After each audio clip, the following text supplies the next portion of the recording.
مشکات کا صفحہ 23 ہے. سیدنا عبداللہ ابن عمر راوی ہیں حدیث کے.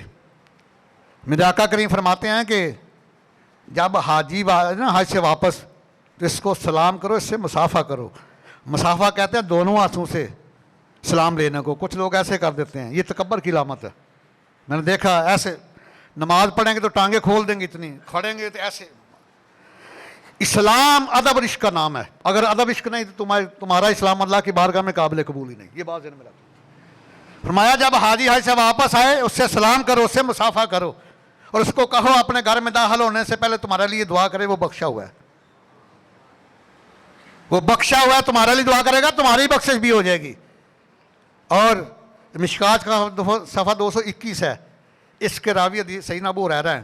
ان ابی ہریرہ قال قال رسول اللہ صلی اللہ تعالی وسلم من حج للہ فلم یرفث ولم یفسق راجع کا یوم ولادتہ امہ. سیدنا ابو ہریرہ رحمت ہے کہ میرے کریم آقا علیہ السلام نے ارشاد فرمایا جس نے کعبۃ اللہ کا حج کیا اس میں کوئی گالی گلوچ نہیں کی، اس میں کوئی گناہ نہیں کیا، آج ایسے گناہوں سے پاک جیسے ماں کے پیٹ سے نکلا ہے. یہاں ایک میں نقطہ آپ کے سماعتوں کی نظر کروں.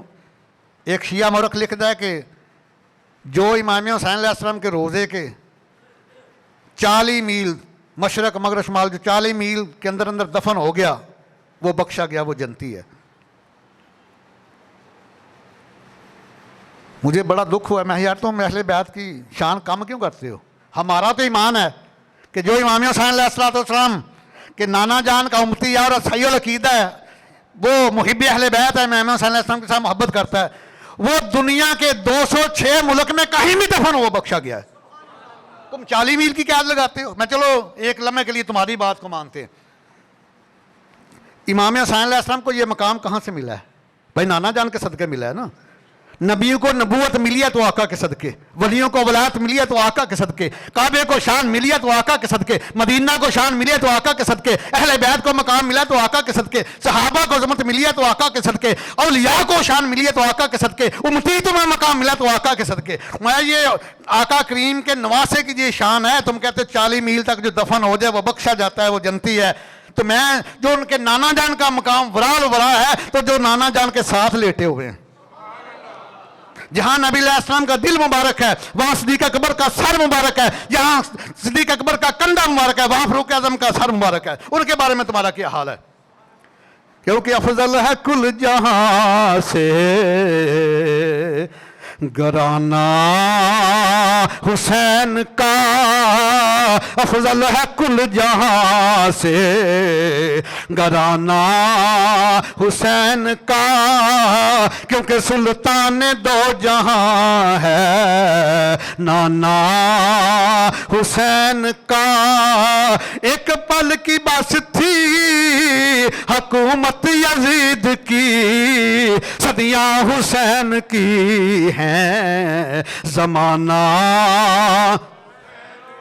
صدیاں حسین کی ہیں زمانہ حسین کا، افضل ہے کل جہاں سے.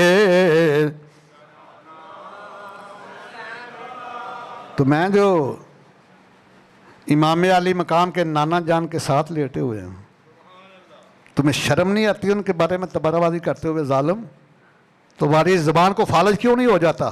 تم تباہ و برباد کیوں نہیں ہو جاتے؟ ان ہستیوں کے بارے میں بکواس کرتے ہو جو کعبے کے کعبہ کے ساتھ لیٹی ہوئی ہیں. اللہ اکبر کبیرہ، کیا مقام، کیا شان. تو یہ کعبۃ اللہ کو اگر مقام ملا تو سرکار کے صدقے ملا ہے. پہلے بھی تھا، لیکن جو عظمت پھر اس کو ملی ہے قیامت تک وہ سرکار کے قدمین شریفین کے صدقے ملی ہے. آئیے ذرا سیدنا عبداللہ ابن عباس علیہ السلام، یہ سرکار کے چچا حضرت عباس علیہ السلام کے بیٹے ہیں. ان کے لیے سرکار نے دعا کی اللہم تفقہ فی الدین، یا اللہ عبداللہ ابن عباس کو دین کی سمجھ عطا فرما دے.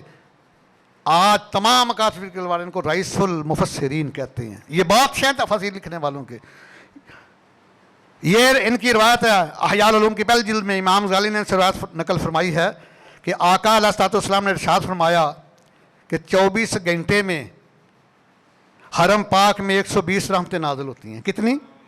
120 رحمتیں نازل ہوتی ہیں. 60 رحمتیں طواف کرنے والوں کے حصے میں آتی ہیں. 40 رحمتیں وہاں بیت اللہ میں نماز پڑھنے والوں کے حصے میں آتی ہیں. اور جو سرکار کا غلام کچھ بھی نہ کرے صرف دیکھتا رہے 20 رحمتیں اس کی جولی میں بھی آ جاتی ہیں. 20 رحمتیں اس کی جولی میں بھی آ جاتی ہیں. اور پھر فرمایا کہ جامع المسانید کی پہلی جلد صفحہ 501 کے اوپر روایت میں عبداللہ ابن عباس فرماتے ہیں کہ آقا علیہ السلام نے ارشاد فرمایا کہ یہ جو حجر اسود ہے نا اور مقام ابراہیم، اللہ تعالیٰ ان کو ایسے اٹھا کے جنت میں لے جائے گا. ان کی 2 آنکھیں ہوں گی، 1 زبان ہوں گی اور 2 ہونٹ ہوں گے، اور جس نے ایمان کے ساتھ چوما اس کے ایمان کی گواہی دیں گے. اب ذرا سوچنے کی بات ہے، غیر مسلم تو وہاں جا ہی نہیں سکتا، کیونکہ اللہ تعالیٰ نے فیصلہ فرما دیا. 10واں پارہ سورہ توبہ کی آیت نمبر 28 ہے. إِنَّمَا الْمُشْرِكُونَ نَجَسٌ فَلَا يَقْرَبُوا الْمَسْجِدَ الْحَرَامَ. وہاں نہ عیسائی جا سکتا ہے، نہ یہودی جا سکتا ہے، نہ غیر مسلم جا سکتا ہے. یہ کس کے کفر کی گواہی دیں گے اور کس کے ایمان کی گواہی دیں گے؟ یہی تو میں آپ کے ذہنوں میں بات ڈالنا چاہتا ہوں نا. جو صحیح العقیدہ ہیں ان کے ایمان کی گواہی دیں گے. جو بد عقیدہ ہیں، کوئی سرکار کے علم غیب کا منکر، کلمہ بھی پڑھتے ہیں، کوئی سرکار کی عطا کا منکر، کوئی حیات کا منکر، کوئی اہل بیت کی محبت کا منکر، کوئی صحابہ کی عظمت کا منکر، مایا ان ظالموں کے خلاف وہ گواہی دیں گے قیامت والے دن. حجر اسود بھی اور مقامی ابراہیم بھی. آئیے، ایک اللہ کا ولی کامل ہے، حج بیت اللہ شریف کو جانے لگا تو بیٹے نے پوچھا ابا جان کہاں جا رہے ہو؟ عرض کیا اللہ تعالیٰ کے گھر کی زیارت کرنے. بیٹا تھا چھوٹا تھا 8-10 سال کا. بچے مان کے سچے ہوتے ہیں. بچے نے سوچا کہ جس کے گھر جاتے ہیں گھر والا بھی ملتا ہے، جس کے گھر جائیں گھر والا بھی ملتا ہے، تو چلو میرے ابا جان حج کریں گے، میں جس کا گھر کا حج کا میں اس گھر والے کو مل لوں گا.